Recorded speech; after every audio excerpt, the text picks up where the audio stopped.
The time came for Mary to have her child, and she gave birth to her firstborn son. She wrapped him in swaddling clothes and laid him in a manger because there was no room for them in the inn. Every Christmas we read these words from the Gospel of Luke, and every year they just blow me away. God, like the God, the one who created everything in existence, who holds all things together in himself, breathing life and being into every atom of every substance that ever was, is, or will be, came to be like us, a weak, helpless little baby. But not just that.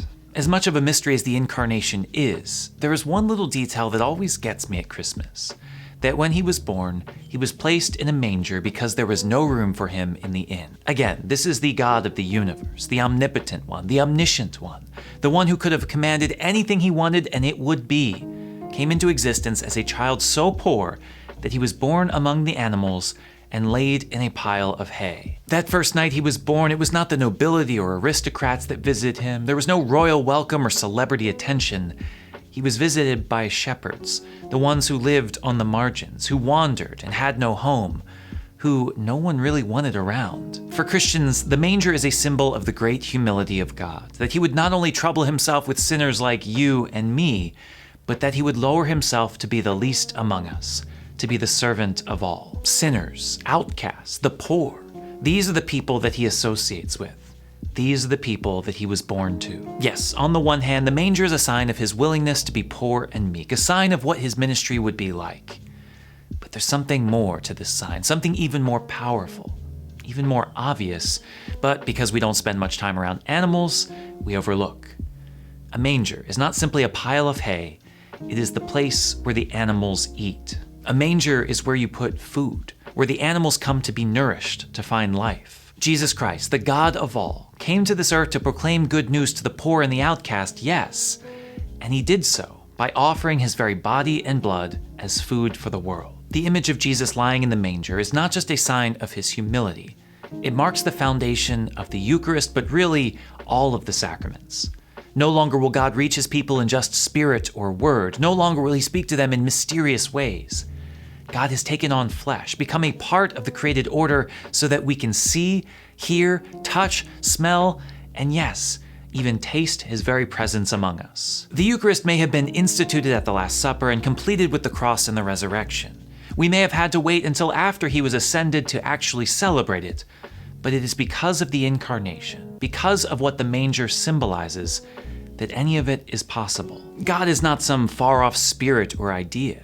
He's here among us, placed in a feeding trough so that we can receive him into ourselves. As a people who regularly gather to celebrate the Eucharist, receive the true presence of Jesus' body, blood, soul, and divinity, it is not difficult to see the intimate connection between the manger and the altar.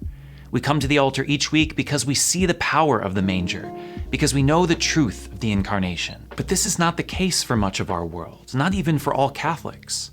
In recent years, it has become all too apparent that there are many out there that do not believe in the true presence of Christ, that don't understand the saving power of the sacraments.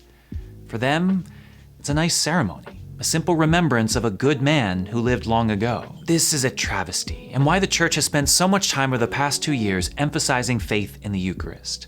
In this time of Christmas, I think it is imperative that we use the manger as a way of highlighting the intimate connection between the birth of Christ and his salvific work in the Last Supper, between the incarnation and the Eucharist. From the very beginning, Jesus chose to reveal himself as food for the life of the world, as coming into the world as a sacrifice so that others might live.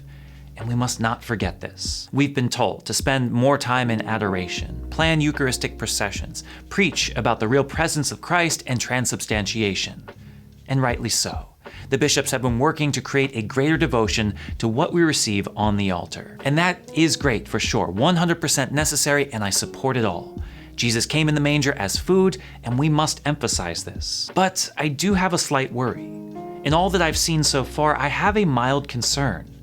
And that is that we have spent so much time talking about what the Eucharist is, that we've left very little room to talk about who the Eucharist is, and most importantly, what it transforms us into. We have remembered that Jesus was placed in the feeding trough as a symbol of the Eucharist, but have forgotten to emphasize his humility, openness to sinners, and call for us to imitate him. It is not enough to remember that Christ has come to us, that he offers himself for our sake.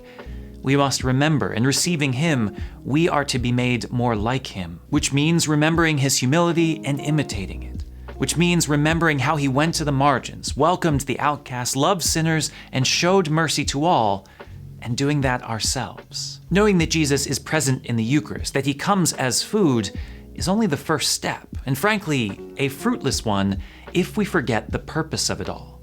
Jesus did not come to us so that we could receive a gift but then go back to our lives as we were before.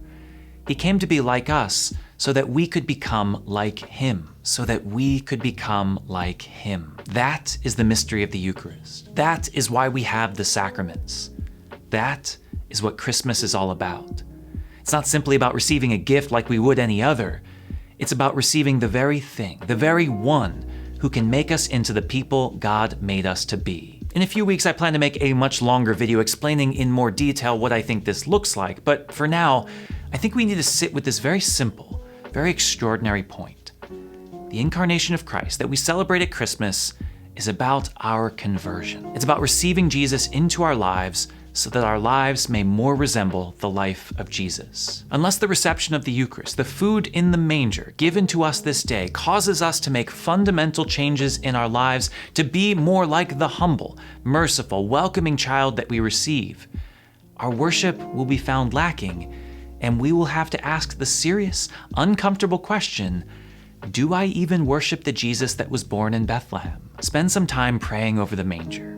Contemplate what it means for us as Christians. For the rest of the world, it is but a few pieces of wood, a small amount of hay. For us, it says everything we need to know about who our Savior is. And if you think about it, everything we need to know about who we are called to be as well. Merry Christmas.